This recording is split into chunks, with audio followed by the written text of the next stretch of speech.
We'll come on to the show this weekend at the Manchester Arena, obviously a venue that you're very familiar with. Terry Flanagan defending his world title against Magdaleno. Liam Smith aiming to be the first Smith brother to become world champion.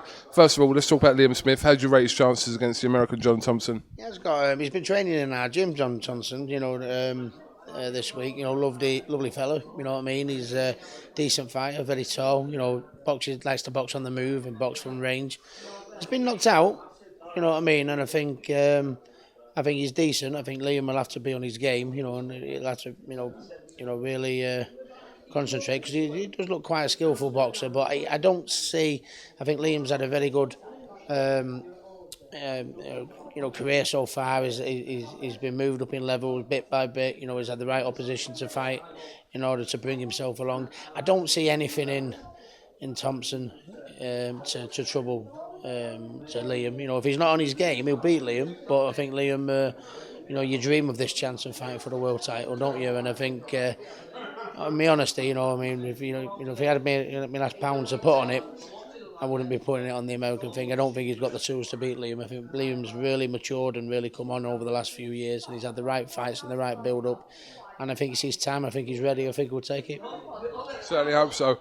Terry Flanagan, obviously he's Manchester's new boy, if you like, a world champion, and won the world title in some sort of strange circumstances. But nevertheless, he's world champion, and he'll want to go out and make a statement against Magdaleno to sort of prove himself as a world champion, Ricky.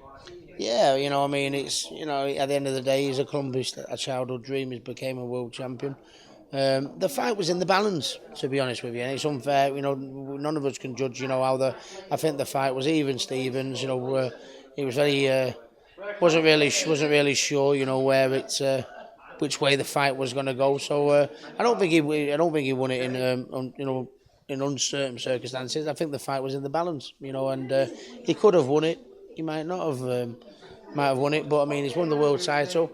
And you become a better fighter once you've won the world title. It gives you the confidence to move on and perform and do even better. And I think this is a good opponent for him. He's he's a southpaw, very, very cagey. You know what I mean? Doesn't throw many shots. Very, very cautious fighter. So he's going to have to.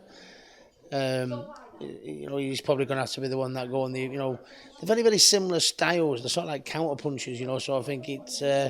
He's going to probably have to initiate the fight. Go. Take the fight by the bull's horns type thing. But no, I think he's a real success story, Terry Flanagan. If you'd have turned around and said to Terry when he won, when he first staged on boxing gloves, he wasn't one person. You think there was championship material in him.